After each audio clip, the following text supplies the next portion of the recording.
Hey everybody, we've got a fantastic video for you today because myself and Alex Dykes from Auto Buyer's Guide, formerly Alex on Autos. Say hi, Alex. We're out here in the rain with this all-new Ford Mustang Mach-E. Yeah, we're here at the Goodwood Festival of Speed, where Ford has chosen to introduce a new high-performance, off-road oriented Mustang, Alex? Yep. Although I like to call mine the Mach-E because, calling it a Mustang just seems a little bit wrong. Even more wrong now that we have a Rally Edition high horsepower, all-wheel drive, off-road focused Mach-E.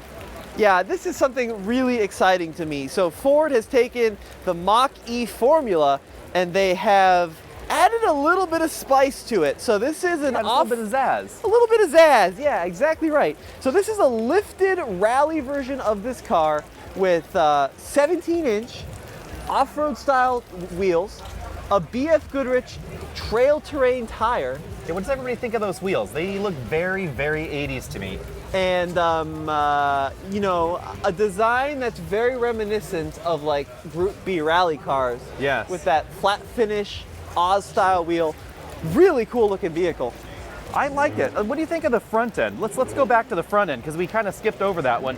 The front end design is definitely different than the rest of the Mach-Es, right? Yeah, that's right. So we got this kind of flat matte panel in the front and then integrated rally lights, LED rally lights on both sides of the vehicle, and then this exposed recovery point. I'm not sure if that's going to be factory or if that's just something that's hanging out here. It's like a tow hook location to me. Now, Alex, this vehicle has not been fully released. This is an actual production car coming to the States, but when's the reveal date? It's going to be September, I think they said, so a decent time away, and we should see this in the United States at some point soon, where we'll actually get details. Like, we don't know the horsepower. Rumor says it's based off the Mach-E GT, but we don't know those exact numbers. And for anybody that's listening, it is definitely raining now, so that's probably what you're hearing on the mic. Sorry about that. This is a pre-production vehicle, and they just locked it, unfortunately, but... Oh, you see the inside. The interior is definitely based off the Mach-E GT. Those seats there, but some nice touches that are a little bit different, right? Now, Alex, we don't know what the official HP is. I was able to crank out of the engineer that this is going to be GT based. So, on paper, that car does 0 to 60 in like the mid 3-second range. Yes. But in reality, it's probably going to be closer to high 3-second range. Yeah, it's been a little bit higher than some. Although who knows, Ford may have done some extra tweaks to the Mach-E for performance improvements. We don't know. Well, so, and I'm also looking at like the BFG trail terrain tires, right? 235, I think a 55 profile. Pretty tall tire. They are. I do like that tire size. Somehow it looks better with the more SUV mission of the Mach-E to have a beefier sidewall. Well, it's funny you say that, right? Because the standard car is marketed as an SUV.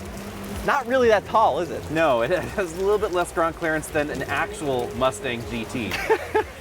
Now, as we come along to the rear of this car, large wing, big spoiler. Oh my goodness, look at that wing. Enormous. Yeah, look at the Mustang graphics. Wow, look at that. We've got a couple pass-throughs there, and then pretty traditional Mustang taillights in the rear here. No major differentiation, it looks like. No, those taillights look exactly the same, and they were on a little bit ago. Maybe you can toss some B-roll in there so you can see, but they were the exact same taillights. But the wing kind of almost works for me. I'm not a big fan of big wings, but look at this from the top. That is really a very eccentric wing shape. And you got the little pony here too on this little winglet. My Little Pony. So this, see how it kind of, the strut reaches the top? That's the part that I find really interesting. Stand back here so you can see this in proportion, because this is a pretty decently sized wing. Look at that. And this is similar to like what Porsche's doing on the GT3 RS cars, right? Yeah. Where it comes in from the top. Another thing I want to point out on this car is, well, I forgot what I was going to say. Completely forgot what I was going to say. I assume it's going to have a rally-inspired mode. I think that's fair to say from a drive mode standpoint. And I assume maybe some underbody protection. But let me know what you guys think of the Rally Mustang. That's what I was going to say. Alex, every performance manufacturer is coming out with like an off-road version like Porsche. That is true, that's true. When are we gonna find an Ioniq 5N Rally Edition? Yeah, so like the 911 Dakar or the new Lamborghini Huracan has the off-road version. Now the Mustang nameplate's coming out. You know what I want? I want the Corvette Rock Crawler, the Corvette Rubicon. There we go, yeah, Corvette. That has a nice ring to it, actually. Corvette Rubicon? Corvette Trail Boss, something like that. Corvette Trailhawk? Trailhawk's probably already, patented, Trademarked. Guys, we'd love to know your feedback. Alex, thank you for filming this in what has got to be one of the rainiest shoots I've ever done here in the UK. Well, thanks. And if people want to find your stuff? You can find us over at Auto Buyer's Guide on the Facebooks, the Instagrams, the Twitters, the Threads, the everything. We're all there. And if you want to find more of our stuff, alltfl.com. We got all the Goodwood coverage there. They're all there. TFL Studios, all the TFLs except TFL floats and TFL boats. Yeah, no planes or trains yet, but we'll get there. Yeah. Thanks, guys, for watching. We'll see you on the next one.